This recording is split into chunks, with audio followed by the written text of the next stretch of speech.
पूज्य महाराज श्री जी के चरणों में इंदौर से प्रशांत जी जैन पूछ रहे हैं, क्या दर्शन और धर्म में अंतर है? देखिए, धर्म और दर्शन दोनों अलग अलग चीज हैं, पर दोनों एक दूसरे के पूरक हैं। धर्म हमारे आचार पक्ष का प्रतिनिधित्व करता है, तो दर्शन का संबंध हमारे विचारों से है। आचार के अभाव में विचार साकार नहीं होते, तो वैचारिक पृष्ठभूमि में के अभाव में अपनाया गया आचार भी सुदृढ़ नहीं होता। हमारे हर आचार को किसी सुनियोजित विचार से प्रेरित होना चाहिए और हर विचार को आचार निष्ठ होना चाहिए।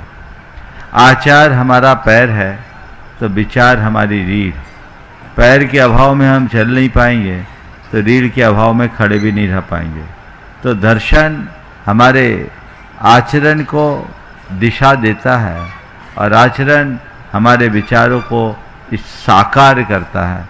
इसलिए धर्म और दर्शन दोनों को एक दूसरे के पूरक के रूप में देखना चाहिए। गुरुवर के चरणों में हर्षिता जी जैन बेलगांव से नमोस्तुपूर्वक पूछ रही हैं, क्या धर्म में तर्क की गुंजाइश है? धर्म में तर्क की गुंजाइश क्यों नहीं है? धर्म तर्क की बात करता है, लेकिन हमेशा एक बात ध्यान रखना, तथ्य के लिए तर्क हो, तर्क के लिए तर्क नहीं। तथ्य के लिए तर्क होने से हम तत्व के निकट पहुंचते हैं, और जहां केवल तर्क के लिए तर्क होता है वहां चीजें हमारे हाथ से निकल जाती हैं।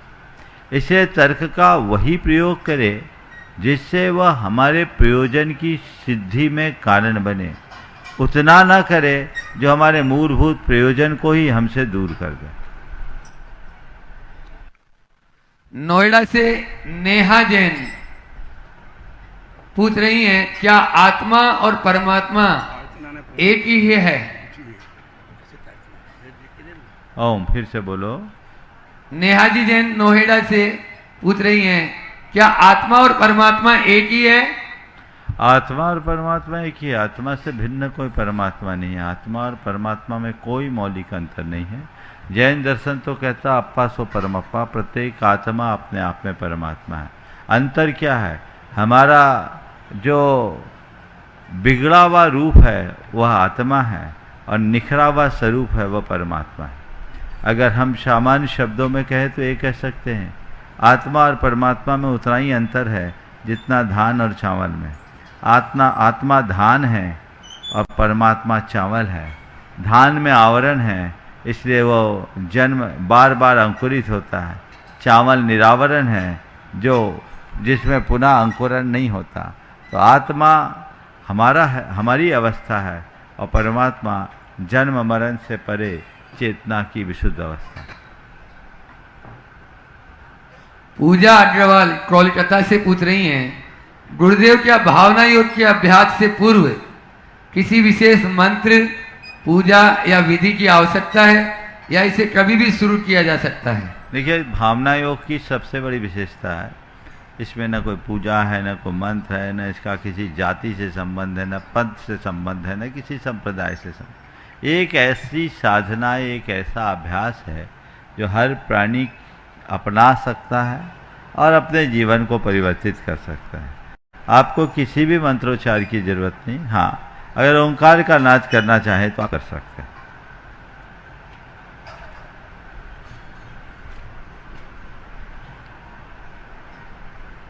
अनूप जी जैन जयपुर से पूछ रहे हैं, क्या पूजा पाठ से पाप धुल जाते हैं? पूजा पाठ से पाप नहीं धुलेंगे तो किससे धुलेंगे भाई? पूजा पाठ से पाप धुलते हैं, लेकिन तभी जब हम उनमें तन्मयता रखें। पूजा पाठ को कोई क्रिया करोगे, क्रिया बनाओगे तो शायद कुछ ना मिले, लेकिन पूजा पाठ भावना से भर कर करोगे तो सब कुछ मिल जाएगा जो तुम चाहते हो।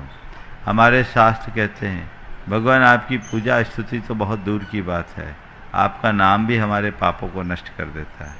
आस्ताम तवस्तव नमस्त समस्त दोषम तत्संखताप जगताम दुरितानि हंति दूरे सहस्र किरणः कुरुते प्रभैव पद्मा करे सुजलजानि विकास भांजी। ये पंक्तियाँ आप लोग अक्सर दोहराते हैं कि भगवान आप सब दोषों से रहित स्तवन की बात तो बहुत दूर है, आपका नामस्मरण भी संसारी प्राणियों के दुखों को दूर कर देता है। सूर्य की बात तो बहुत दूर है, उसकी किरणें भी कमलों को खिला देती है। ये रोज़ आप लोग भक्तामृत में पढ़ते हैं। सवाल है, भगवान का नाम लेने से पाप कैसे कटता है? भगवान का नाम केवल नामोच्चार नहीं है। हम किसी व्यक्ति का नाम लेते हैं तो हमारा केवल एक संबोधन होता है, लेकिन हम जब भगवान का स्मरण करते हैं तो उसमें प्रयुक्त शब्दों में कोरा संबोधन नहीं, श्रद्धा भी होती है।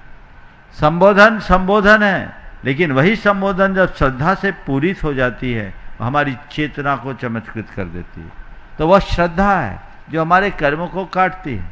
मनोविज्ञान कहता है, जब मनुष्य किसी उच्च आदर्श को अपने हृदय में स्थापित कर लेता है तो वही उसकी समस्त वृत्तियों और प्रवृत्तियों का संप्रेरक और संचालक बन जाता है। जब हम श्रद्धा से आपूरित होकर भगवान का नाम लेते हैं तो ये तभी संभव होता है जब हमारे हृदय में भगवान विराजमान होते हैं। उससे हमारी भाव विशुद्धि बढ़ती है। भाव विशुद्धि से हमारे अंदर के जैव रसायनों में परिवर्तन होता है। हमारे जैव रसायन परिवर्तित होते हैं तो हमारी पूरी भावधारा बदल जाती है। जब भावधारा बदलती है तो हमारे अंदर के कर्मों का रसायन परिवर्तित हो जाता है। कर्मों का रसायन परिवर्तित होता है तो बंधे हुए कर्म आत्मा से अलग होने के लिए बाध्य हो जाते हैं और यही कर्म या पाप विनाश का मूल हेतु हो जाता है। ये एक वैज्ञानिक और अनुभूत तत्व है। आप प्रयोग करें, अनुभव करें, आप पाएंगे कि संकट की घड़ी में भगवान का सहारा लेने से सबसे पहला लाभ तो ये कि मन में स्थिरता आई और बहुत संभव हुआ है कि आपके संकट भी, दुर्दिन भी टल गए हैं। तो भगवान का नामस्मरण, पूजा पाठ, धार्मिक क्रियाएं यदि चैतन्य भाव से संपादित किया जाए तो वह हमारे पापों के विनाशक होते हैं, इसमें कोई संशय नहीं। पूज्यवर ज्योति जी सिंघवी ग्वालियर से पूछ रही हैं, क्या आत्मा का कोई आकार होता है? देखिए, आत्मा निराकार है, आत्मा का कोई आकार नहीं। आत्मा छोटा बड़ा शरीर जैसा उसे प्राप्त होता है तद आकार हो जाता है। इसलिए आत्मा को आकार की दृष्टि से कहा जाए तो वह अपने छोटे बड़े शरीर के आकार का है। अनुगरु देह पमानो कहा है। जैसा शरीर मिलता है आत्मा उसी अनुरूप फैल जाती है या संकुचित हो जाती है। ये फैलने और संकुचित होने की आत्मा की एक स्वाभाविक शक्ति है। जैसे दीपक का प्रकाश यदि बड़ा इलाका, बड़ा क्षेत्र हो तो पूरे में फैल जाएगा, और उसे अगर हम कवर्ड कर दें, संकुचित कर दें तो उतने में ही सीमित हो जाता है। ऐसे ही हमारे आत्मा को जैसा छोटा बड़ा शरीर मिलता है, हमारा शरीर तदनुरूप हो जाता है। अहमदाबाद से संदीप जी शाह नमस्तुपूर्वक पूछ रहे हैं, क्या भोग और मोक्ष एक साथ संभव है? दिन और रात एक साथ संभव है क्या? बोलो। यदि दिन और रात एक साथ संभव हो तो मैं कह सकता हूं कि भोग और मोक्ष एक साथ संभव है। इसलिए भोगों को भोगों की तरह और मोक्ष को मोक्ष की तरह देखो। ये दोनों दो विपरीत दिशा है जो कभी एक दूसरे के साथ नहीं मिलेंगे। हमने बचपन में एक मंदिर में एक दोहा पढ़ा था और लिखा था, दो मुख सुई न सीए कंथा, दो मुख पथित चले न पंथा। दो मुख सुई न सीए कंथा, दो मुख पथिक चले नहीं पंथा। दोय काज नहीं होए सयाने, विषय भोग और मोक्ष पाने। यह असंभव है। सुई में दोनों तरफ मुंह है तो सुई काम की नहीं है। एक तरफ मुंह होता है, एक तरफ मुंह नहीं होती। इसी तरह दोनों तरफ अगर मुख कर लोगे तो चलोगे कहाँ?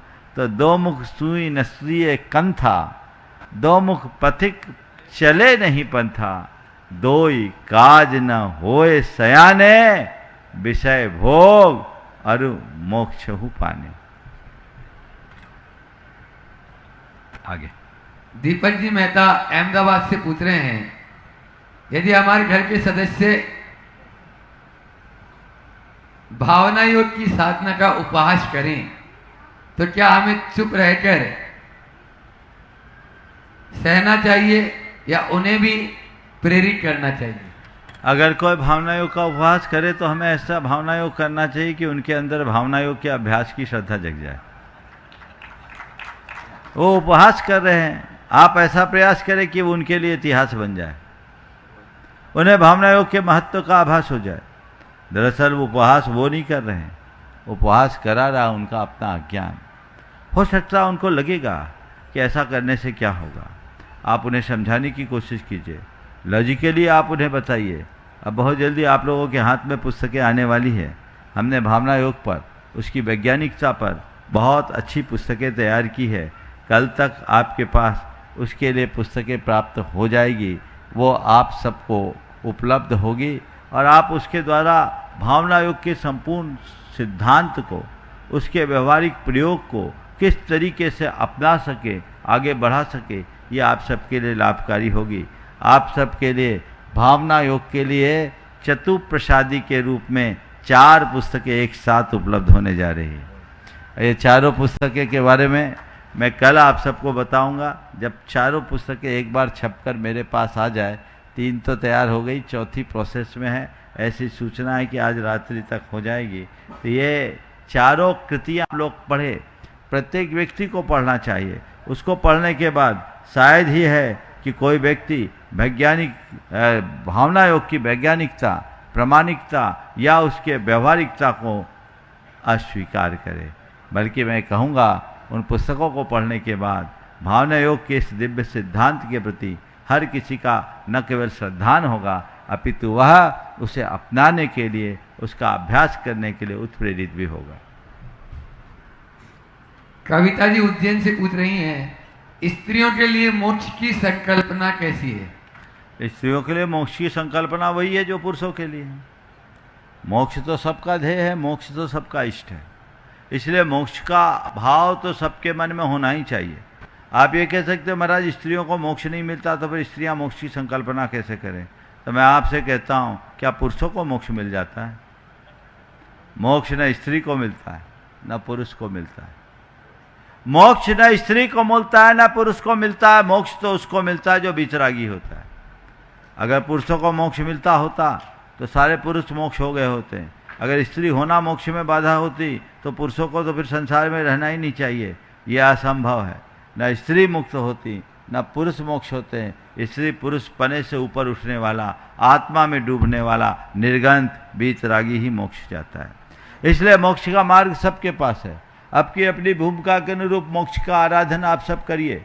मोक्ष के लिए सतत सचेष्ट और प्रयत्नशील रहना चाहिए। उसमें किसी भी प्रकार की कोताही या शिथिलता का भाव मन में नहीं आने देना चाहिए। यही प्रयास हमारे जीवन के पुनरुद्धार का आधार बनेगा। अतः जब पूछा जाए कि स्त्रियों के लिए मोक्ष की संकल्पना करनी चाहिए या नहीं, तो मैं कहूँगा स्त्री पुरुष आबाल वृद्ध हर किसी का केवल एक ही लक्ष्य और एक ही भाव होना चाहिए, वो मोक्ष है। और जैसे भी मिले वैसे उस मार्ग को अंगीकार करते हुए आगे बढ़ने का सत प्रयत्न करना चाहिए।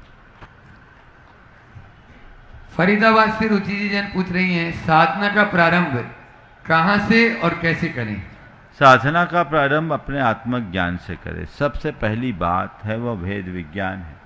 जब तक अपनी आत्मा का श्रद्धान न हो, आत्मा का ज्ञान न हो, हमारी साधना अधूरी। आत्मज्ञान के बिना कल्याण संभव नहीं है। इसलिए आत्मज्ञान हमारे हृदय में होना चाहिए। उस भेद विज्ञान को आत्मसात करें जिससे हम अपने जीवन को बेहतर बना सके और आगे बढ़ सके। पहला प्रयास जीव और शरीर और आत्मा की भिन्नता का एहसास। मैं कौन हूँ, मेरा क्या है, इसको जानो। इससे एक आध्यात्मिक चेतना का विकास होगा। तो पहला है ज्ञान, दूसरा है वैराग्य।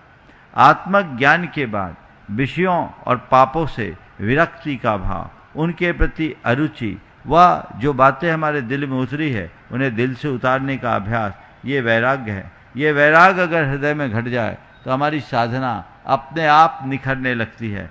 प्रायः लोग साधना के नाम पर कतिपय धार्मिक अभ्यासों से ही अपने आप को कृतार्थ महसूस करने लगते हैं। धार्मिक अभ्यास हमारे जीवन को कृतार्थ करते हैं, लेकिन तभी जब हमारे पास आत्मज्ञान हो। हम एक साधक बने लेकिन पहले एक गायक बने, ज्ञाता बने, ज्ञानी बने, भेद विज्ञानी बने, अपने आप को जाने, अपने आप को पहचाने। जब तक हम अपने स्वरूप का बोध नहीं कर लेते तब तक हमारी हर साधना अधूरी है। इसलिए थोड़ी सी प्रेरणा पाकर केवल प्रवृत्ति में परिवर्तन करना पर्याप्त नहीं है। सबसे पहले अपनी चेतना की जागृति आवश्यक और अपेक्षित है। जब चेतना की जागृति के साथ प्रवृत्ति में परिवर्तन आता है तो उसमें स्थिरता आती है और वही हमारे जीवन को चमत्कृत करता है। धीरज जी कासलीवाल कोटा से राजस्थान से पूछ रहे हैं, क्या केवल ज्ञान ही मोक्ष के लिए पर्याप्त है? अगर सच्चे अर्थों में जिस ज्ञान की आराधना हमारे शास्त्रों में की गई है वो आ जाए तो पर्याप्त है और कुछ नहीं चाहिए। नानम प्रयास हो, ज्ञान ही प्रकाशक है, ज्ञान ही मोक्ष का आधार है। कौन सा ज्ञान? केवल शब्दों का ज्ञान नहीं, अनुभूति मूलक ज्ञान, एहसास परक ज्ञान, आत्मक ज्ञान, भेद विज्ञान। भेद विज्ञान सिद्धा, सिद्धा ये किल केचन तस्य अभावतः बद्धा, बद्धा ये किल केचन। इस उक्ति को समझते हुए अपने जीवन में ज्ञान मूलक आचरण को उद्घाटित करने का अभ्यास करें। कानपुर से कृति जी मालवी है, चरणों में नमोस्तुपूर्वक पूछ रही हैं, क्या जीवों की हिंसा का अनजाने में भी दोष लगता है? हिंसा तो हिंसा है, अगर जान के करे तो और अनजाने में करे तो। हाँ, जानबूझकर किए गए पाप का फल प्रगाढ़ होता है, अनजाने में उन्हें होने वाले पाप का परिणाम थोड़ा कम होता है, लेकिन होता है। इसलिए कई लोग सोचते हैं कि अच्छा, इससे अच्छा तो अनजाना ही रहना ठीक है। एक बार किसी ने बोला कि ज्ञानी को पाप ज़्यादा लगता है, अज्ञानी को पाप कम लगता है, इसलिए हम अज्ञानी बने रहे। शास्त्र पढ़, किसी ने कह दिया भाई शास्त्र पढ़ लिए इतने सब कुछ, उसके बाद भी तुम पाप कर रहे हो, तो उसने कहा कि अच्छा होता कि हम शास्त्र नहीं पढ़ते। मैं कहता ऐसा अर्थ कभी मत लेना, न इसका आशय ऐसा है न किसका अभिप्राय है। अज्ञान और ज्ञान में अंतर चीज़ों की जानकारी और अजानकारी तक सीमित नहीं है। जानबूझकर कोई कार्य, इरादतन अगर आप कोई कार्य करते हैं तो उसका पाप प्रगाढ़ होता है, और धोखे से कोई कार्य होता है तो उसका पाप मंद होता है। इसलिए कभी इरादतन कोई पाप न करे। बंधु अपने बीच में यहाँ पर राजेश जी आईएएस, जो विद्यासागर प्रबंधन विज्ञान संस्थान के राजेश जी अमिता जी आईएएस सब परिवार यहाँ पर उपस्थित है, जो विद्यासागर प्रबंध विज्ञान संस्थान के अध्यक्ष हैं। एक बार जोरदार ताली से उनका स्वागत कर दें। जो अहरनिष्ठ गुरु सेवा में लगे रहते हैं वे अपना प्रश्न गुरु चरणों में कर रहे हैं। और उसके बाद में आज अपने बीच में पटना से रेशम जी, अनुज जी डंडवाल जो बेटी दामाद हैं, विजय जी कासलीवाल, डब्बू भैया कासलीवाल गया, वे भी तैयार रहेंगे। नमोस्तु भगवान, नमोस्तु भगवान। चुल्लक जी के चरणों में इच्छामी। भगवान मैं तो प्रश्न पूछता रहता हूँ, आज अमिता प्रश्न पूछेगी। बहुत सुंदर। नमस्तु भगवान, नमस्तु भगवान, नमस्तु भगवान। एक छामी चुल्लक जी, एक छामी चुल्लक जी, एक छामी। महाराज जी मेरा प्रश्न ये है कि सबसे महत्वपूर्ण समय क्या है? सबसे 3 प्रश्न है महाराज जी मेरे। सबसे महत्वपूर्ण समय क्या है, सबसे महत्वपूर्ण कर्म क्या है, और सबसे महत्वपूर्ण व्यक्ति कौन है? बहुत सुंदर। सबसे महत्वपूर्ण समय क्या, सबसे महत्वपूर्ण कर्म क्या है, सबसे महत्वपूर्ण व्यक्ति क्या है, एक और जोड़ लो, सबसे महत्वपूर्ण निर्णय क्या है। निर्णय क्या है? समय क्या, कर्म क्या, व्यक्ति क्या और निर्णय क्या। चारों का निर्णय कर देता हूँ। सबसे महत्वपूर्ण समय है जीवन का टर्निंग पॉइंट। वह समय जो हमारी चेतना को मोड़े, जो हमारे जीवन की दिशा और धारा को मोड़ दे, वह जीवन का सबसे महत्वपूर्ण क्षण है, मूल्यवान क्षण, जिससे बदलाव की शुरुआत हो, जो हमारी चेतना को हमारी संस्कृति से जोड़ने वाला हो। वो समय सबसे महत्वपूर्ण समय है। सबसे महत्वपूर्ण कर्म क्या है आपने पूछा है, तो मैं कहूँगा सबसे महत्वपूर्ण कर्म आत्मा का कल्याण। आत्म कल्याण से बड़ा कोई कर्म नहीं। सारे कर्म सांसारिक हैं, लौकिक हैं, क्षणिक हैं, ऐहिक हैं। आत्मा के उत्थान का जो कर्म है शाश्वत है, परमार्थिक है, स्थायी है। इसलिए उस आत्मा के कर्म को रखना चाहिए। और जहाँ तक सबसे महत्वपूर्ण व्यक्ति है तो मैं कहूँगा, अगर सशरीर व्यक्ति को देखो तो वह गुरु, और अगर अशरीर में देखो तो परमात्मा। इसके अलावा और कोई दूसरा नहीं है। और सबसे महत्वपूर्ण निर्णय जीवन की दिशा का निर्धारण, हम किस दिशा में चलना चाहते हैं। ये चारों यदि आध्यात्मिक दृष्टि से व्यक्ति देखे तो जीवन में बहुत बड़ा बदलाव घटित हो सकता है। नमोस्तु नमोस्तु भगवान, बहुत नमोस्तु सुंदर। भगवान, नमोस्तु। अपने बीच में रेशम जी अनुजी रंडवाल पटना से, जो बेटी दामाद हैं विजय जी कासलीवाल, जो अहरनी सिटर्जी में कोई भी कार्य, सिटर्जी नहीं बल्कि पूर्वांचल में जब से गुरु जी गए 2005 से, बहुत लजनेट वर्ड गुणायतन के ट्रस्टी, जोरदार तालियों से इनका स्वागत अभिनंदन कर दें। और इनके स्वागत के लिए प्रेमचंद जी प्रेमी शिरोमणि सरट से गुणायतन और पीके जैन साहब यहाँ पर उपस्थित हैं, वो भी शिरोमणि सदस्य गुणायतन है, वहीं पर उनका स्वागत सम्मान कर देंगे। प्रश्न करें जब तक सवाल कर लो। हाँ, नमोस्तु महाराज श्री, इच्छामी छुलक जी। मेरा प्रश्न ये है कि घर, परिवार और व्यापार में अगर मंदी चल रही हो तो मन मस्तिष्क में धैर्य कैसे रखे? बहुत अच्छी बात है। पहले तो मैं चाहूँगा एक बार डब्बू भाई का आप सब लोग जोरदार अभिनंदन कर दें। आप देख रहे हैं प्रायः सबके लिए जाना पहचाना चेहरा है। सम्मेद शिखर और गुणायतन जितने लोग आए होंगे उनमें से सब ने डब्बू भाई का चेहरा देखा होगा। 2005 से लेकर आज तक शिखर जी और उस क्षेत्र के प्रवासों में जितने भी कार्यक्रम संपन्न हुए, आप लोग कर दीजिए दोनों काम, जितने भी कार्यक्रम संपन्न हुए हैं उन सब कार्यक्रमों को संचालित करने में डब्बू भाई और इनकी पूरी टीम की सबसे बड़ी भूमिका रही है। आज यहाँ अपने बीच है। ऐसे उत्साही, समर्पित, कर्मठ कार्यकर्ताओं का अभिनंदन सबको करना ही चाहिए।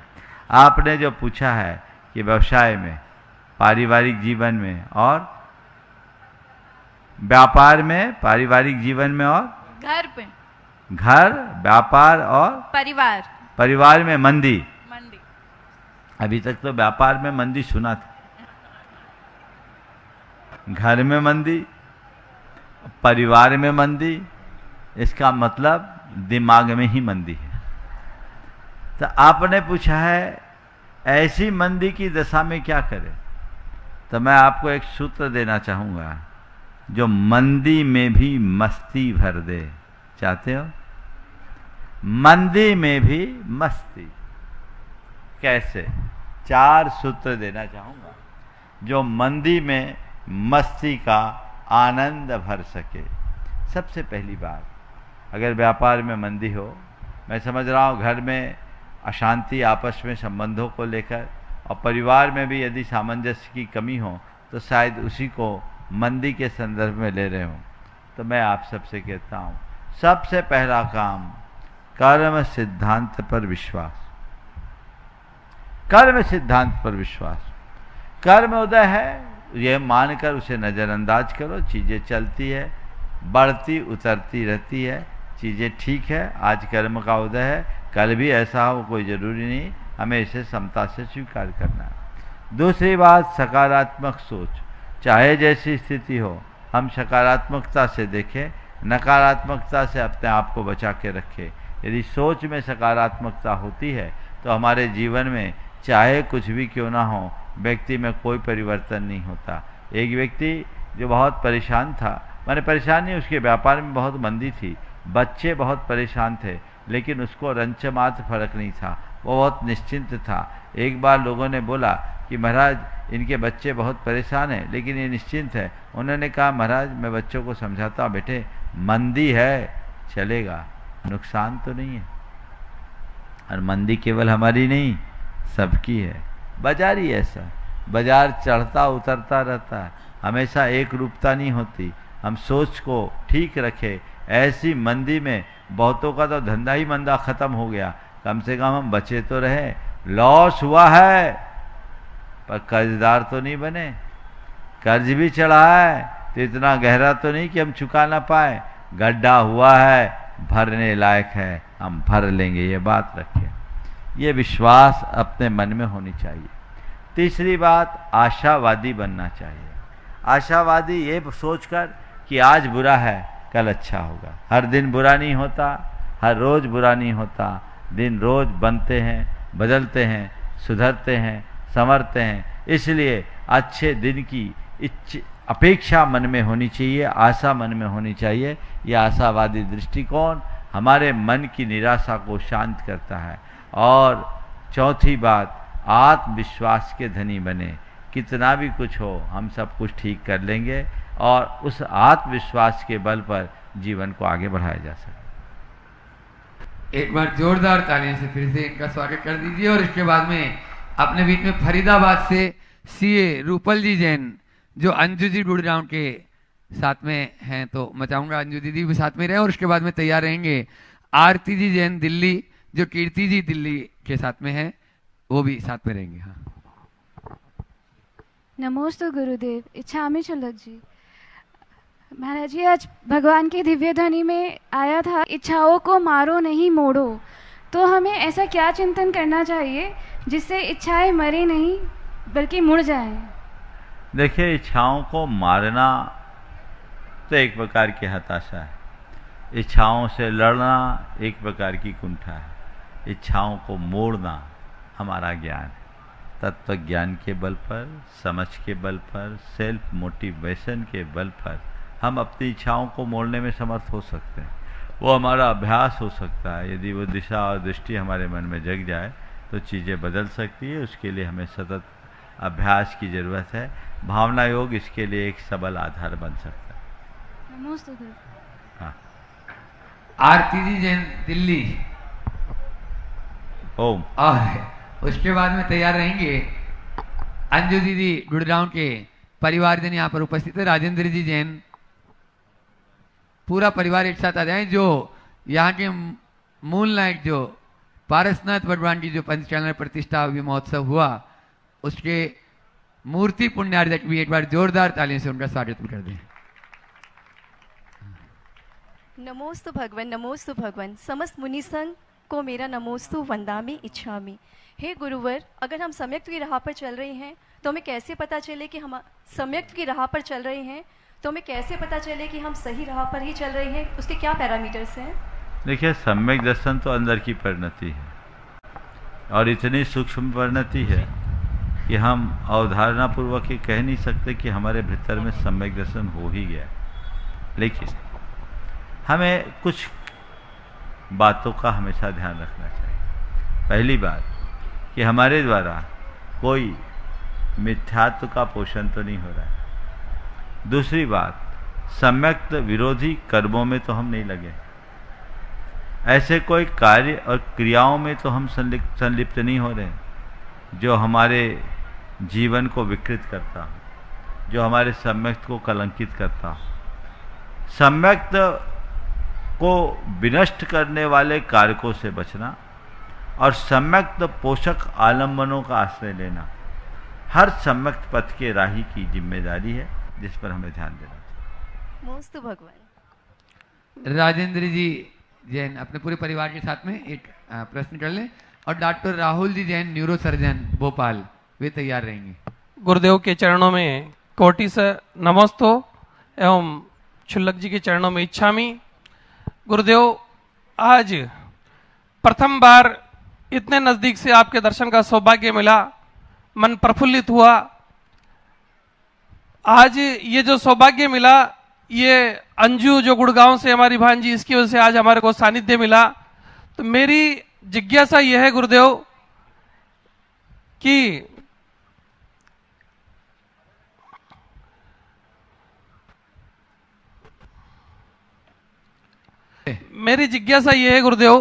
ये जो सानिध्य मिला आज हमारे को अंजू की वजह से मिला, तो क्या ये हमारा भी कुछ इसमें निमित्त था, इसलिए हम आज यहाँ पर पहुंचे, प्रथम बार दर्शन का सौभाग्य मिला। नमोस्तु गुरुदेव। देखो, किसी के निमित्त से किसी का भाग्य चमक जाता है। एक आदमी धर्म के मार्ग में लग जाता है तो कईयों का तो कुनबा बदल जाता है। अच्छा है, उसके ही निमित्त से सही। अब जो ये निमित्त मिला है, इसमें स्थिरता ले आना। तो अभी तो आए हो, बाद में तुम भी लोगों को ला सकोगे, बुला नमोस्तु सकोगे। नमोस्तु नमोस्तु चलो। हाँ, नमोस्तु महाराज श्री। हाँ, doctor Rahul ji neuro surgeon को मैं आमंत्रित यहाँ करूँ प्रश्न के लिए। उसके पहले अपने बीच में पहले राहुल जी का हो जाए। अच्छा, राहुल जी अपना प्रश्न कर रहे हैं, उसके बाद में आज अपने बीच में बता रहे हैं। हाँ, नमोस्तु महाराज जी, एक शामी गुरुदेव। महाराज जी, मेरा प्रश्न ये है कि मैं एक न्यूरो सर्जन हूँ और अक्सर करके मैं एक बड़ी समस्या से गुजरता हूँ कि मरीज़ वेंटिलेटर पर होता है और कई बार से सामाजिक एवं आर्थिक परिस्थितियों के कारण वो घर जाने की परमिशन मांगता है और हमें पता होता है कि ये वेंटिलेटर के बिना सर्वाइव नहीं कर सकता, हालांकि वो डेड नहीं होता है। तो ऐसी परिस्थितियों में कई बार हम हाँ भी कह देते हैं। तो महाराज जी, मैं ऐसी परिस्थितियों में कैसे संयम रखें और क्या जवाब दें? देखिए, आप एक चिकित्सक हो तो आपके अपने प्रोफेशन के नॉर्म्स का पालन तो करना ही पड़ेगा, क्योंकि आजकल कानूनी जटिलताएं भी ऐसी हैं जो आपको उलझा सकती है। इसलिए पहली सलाह तो मैं दूंगा कि जो नियम और प्रावधान है आप उसके अनुसार परामर्श लें। लेकिन चिकित्सक होने के साथ साथ आप एक धार्मिक और एक संवेदनशील मनुष्य भी हो। तो आपको ये भी देखना है, और लोगों से आप बोल सकते हो कि ऑफिशियली तो मैं ऐसा नहीं कह सकता, लेकिन मैं अपने अनुभव के आधार पर आपको बता सकता हूँ कि अब ये इनके पास ज़्यादा समय नहीं बचा है। ये सपोर्ट सिस्टम से जितनी देर सर्वाइव कर ले। अब आप लोग अगर इनका धर्म ध्यान कराना चाहें तो आप स्वतंत्र हैं, मैं ऑफिशियली नहीं बोलूँगा। अगर आप ऐसा करते हैं और सामने वाला धर्म ध्यान के साथ अपना देहोत्सर्ग करता है तो आपका कोई पाप नहीं, समझ गए। बल्कि ऐसे व्यक्ति को जो सचेतन अवस्था में धर्म ध्यान के साथ शरीर छोड़ने में निमित्त बनेगा, वो पुण्य का ही कारण है। इसलिए घबराने की ज़रूरत नहीं है। बहुत अच्छी बात है। मैं तो आपसे कहूँगा कि आप एक अच्छे चिकित्सक हो और न्यूरो सर्जन हो कि फिजिशियन हो? सर्जन हो, बहुत अच्छा। भावना योग से और परिचय प्राप्त करो, समय निकाल करके आ जाओ। मुझे मालूम है 6 दिन तो तुम लोगों को निकाल पाना मुश्किल है, लेकिन कोशिश करो सुबह के सत्र को अटेंड करने का। और मैं कुछ दिन बाद चिकित्सकों के लिए एक अलग सत्र लेना चाहूँगा, ताकि आप लोग अगर भावना योग से जुड़ेंगे तो न जाने कितने लोगों का उद्धार होगा, जीवन में बहुत बड़ा परिवर्तन होगा।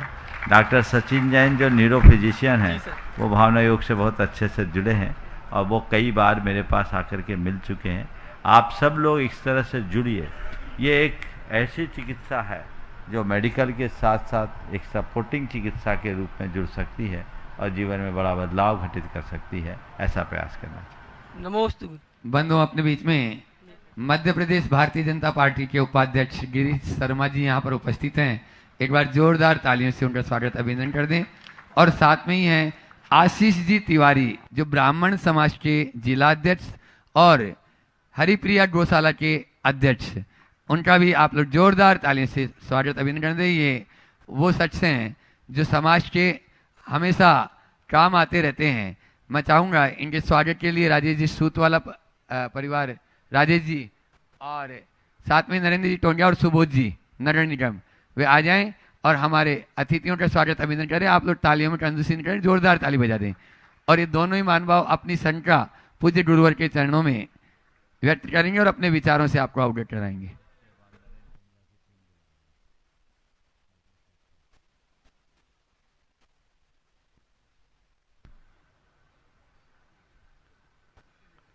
गिरीश जी शर्मा, भारतीय जनता पार्टी के उपाध्यक्ष मध्य प्रदेश के, वे अपना प्रश्न गुरु चरणों में करें। उसके बाद में आशीष जी तिवारी, वे तैयार रहें। वहां तक बाइक पहुंचा दें।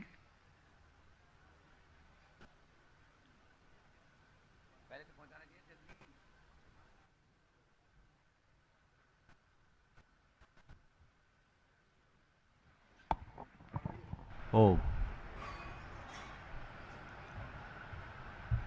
महाराज जी के श्री चरणों में सादर वंदन नमोस्तु महाराज जी। मन की मृग मारीचिका महाराज जी जिस प्रकार से भ्रमण करती रहती है, उसमें कहीं ना कहीं वर्तमान प्रदेश में देखा जा रहा है, चूंकि हम लोग राजनीतिक और समाज सेवा से जुड़े व्यक्ति हैं, राजनीति का धर्म हो या धर्म आधारित राजनीति हो, और धर्म के जो सिद्धांत हैं कहीं ना कहीं आज पूरी 140 करोड़ की आबादी इस देश में है।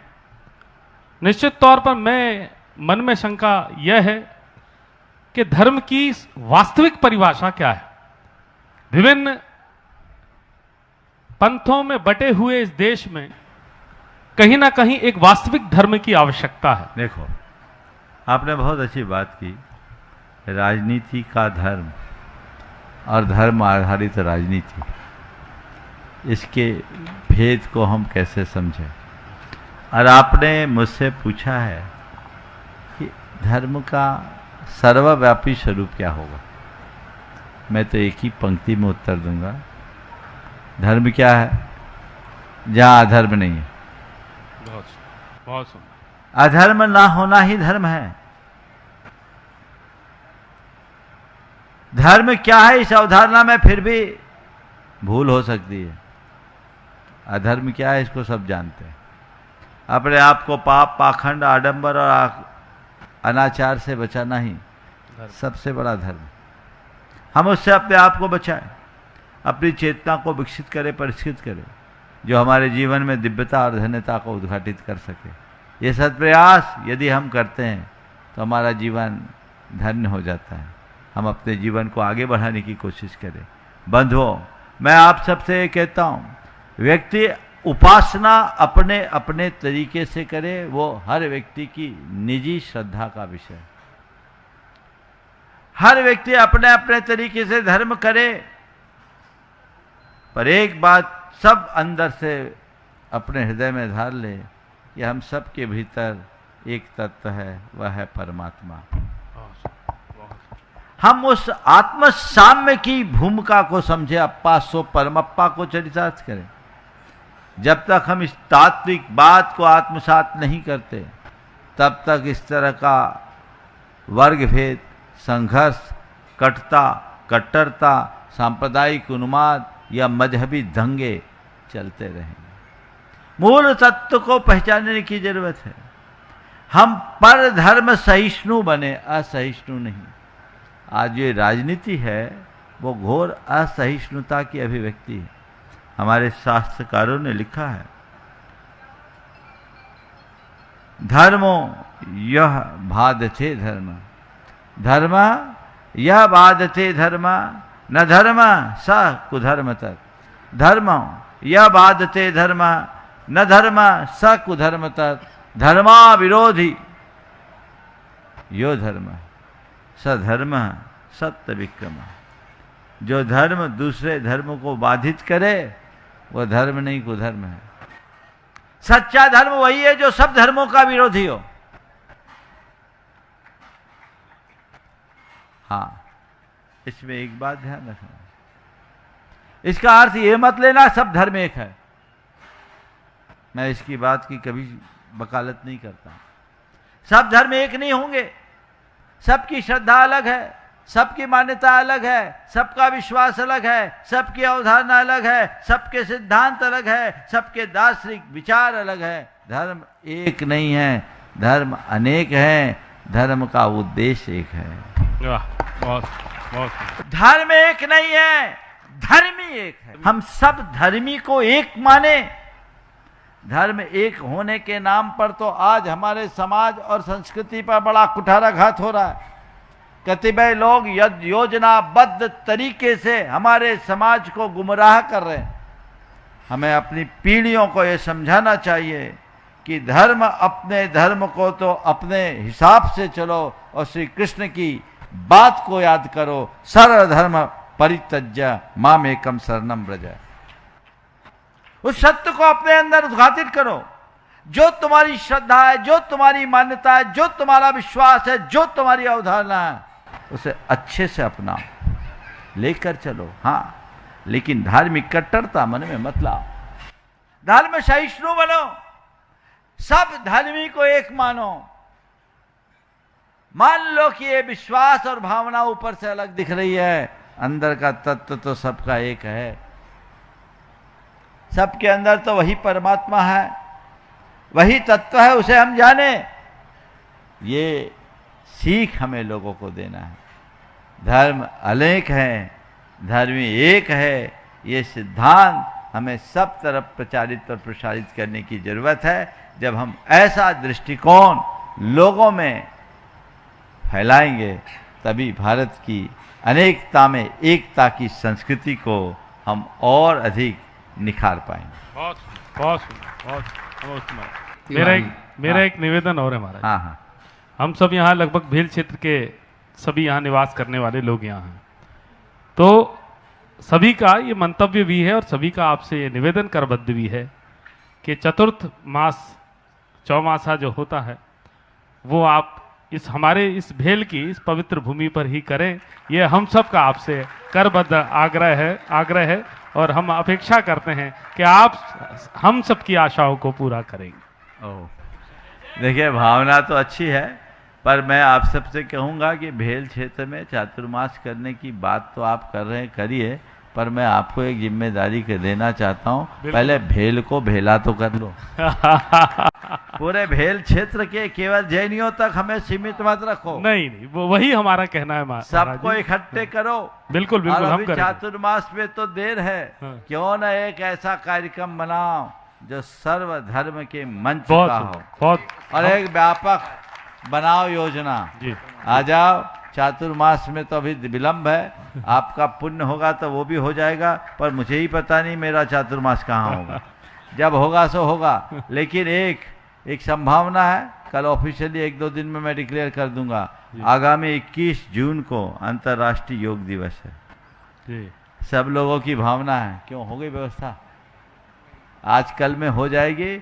अगर वो योग बनता है तो गिरीश जी मैं आपसे कहता हूँ, भावना योग एक ऐसा कार्यक्रम है जो संपूर्ण मानवता के लिए आवश्यक है। क्यों ना हो अंतर्राष्ट्रीय योग दिवस के आगे पीछे हम योग भी एक साथ करें और उसके आगे पीछे एक कार्यक्रम कर लें जो 21 जून के आसपास होगा। 1-2 दिन में व्यवस्थाएं सारी हो जाए तो ये कार्यक्रम करिए और आप इसकी अगुवाई करिए, ताकि पूरा भेल नहीं पूरा भोपाल उमड़ जाए। बहुत बहुत बिल्कुल महाराज जी, आपके आशीर्वाद से ये कार्यक्रम सरल, सुलभ और सार्थक होना यहाँ पर सिद्ध होगा। बहुत धन्यवाद। हाँ, आप भी बोले। आशीष जी तिवारी, अध्यक्ष ब्राह्मण। नमस्ते गुरुदेव। गुरुदेव के चरणों में सादर प्रणाम। गुरुदेव, मैं एक हरिप्रिया गौशाला भी संचालित करता हूं, जिसमें रोड पे एक्सीडेंट जो गाय हैं उनकी सेवा करता हूं।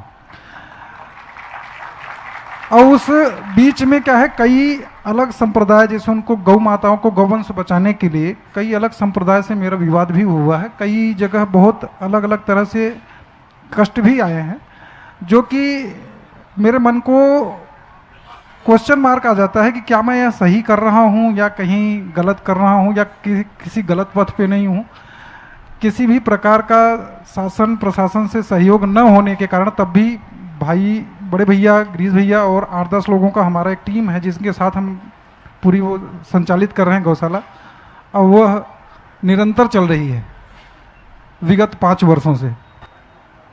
देखिए, आप जो कार्य कर रहे हैं प्रशंसनीय नहीं, अनुकरणीय कार्य है। मैं इसके लिए आशीर्वाद देता हूं, आप ये कार्य करते रहे, और लोगों को प्रेरणा भी देना चाहूँगा कि ऐसे कार्यों में आप लोग भी बढ़ चढ़ करके हिस्सा लें। अपने लिए सब कोई जीते हैं, सच्चा जीना तो उनका है जो औरों के लिए जीते। जहाँ तक सवाल है कि इस कार्य में सामने आने वाली उलझनों से निपटे कैसे, मेरा सबसे ये कहना है कि आप अपना काम करें, पर एक बात सामने ध्यान रखकर करें कि मैं जीव रक्षा के लिए लग रहा हूँ, हिंसा के लिए नहीं।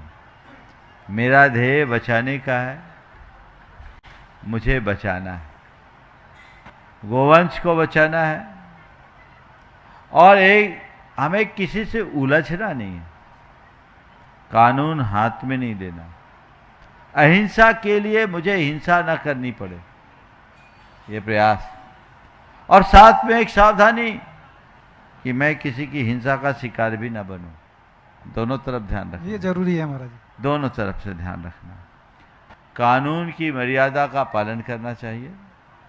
हालांकि मध्य प्रदेश सरकार की मैं सराहना करूंगा जी कि यहाँ की कानूनी प्रक्रियाएं बहुत अच्छी है, जी जी उसका पूरा उपयोग करना चाहिए।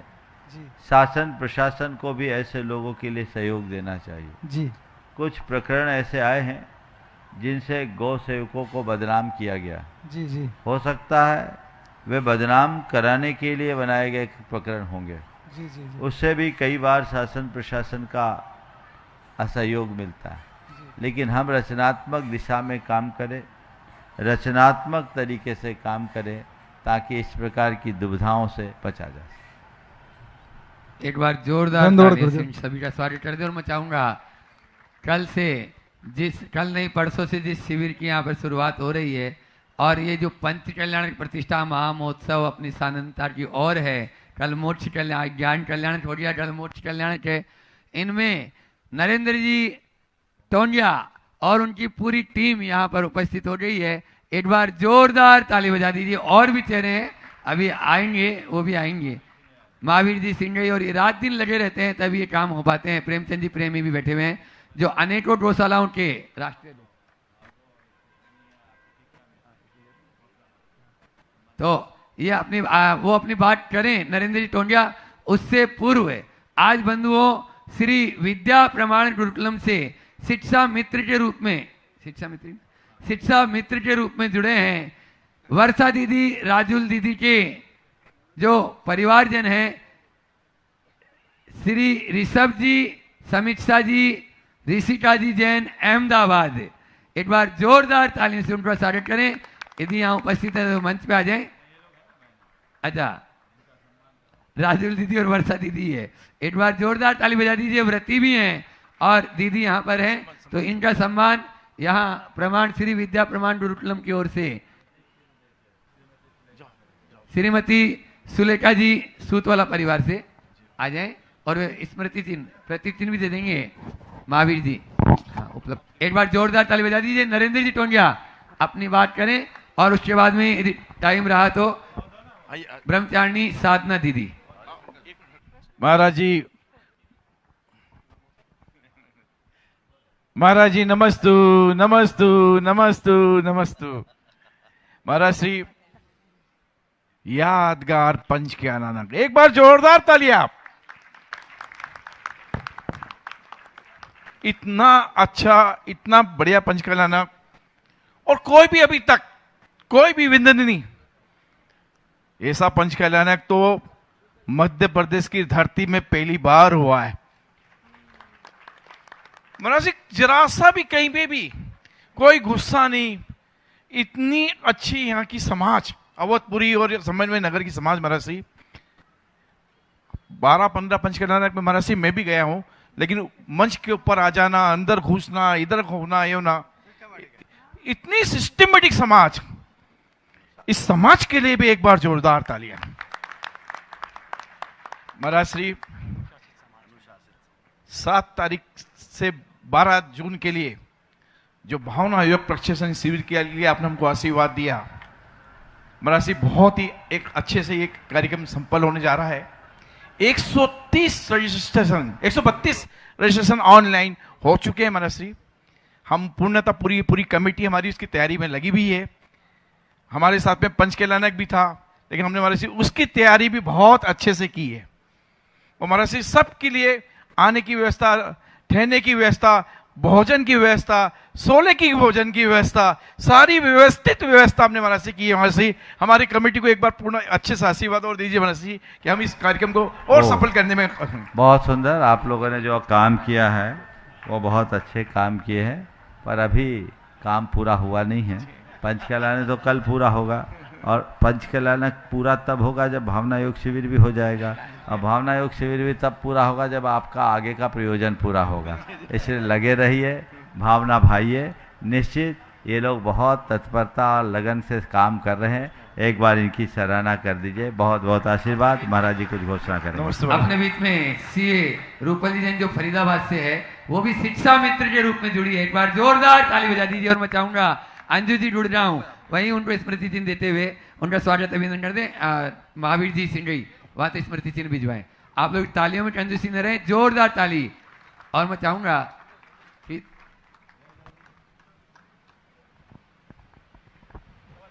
बाकी जिन लोगों के प्रश्न रह गए हैं वो इंतजार करें, फिर अवसर उनको मिलेगा। आज इतना ही।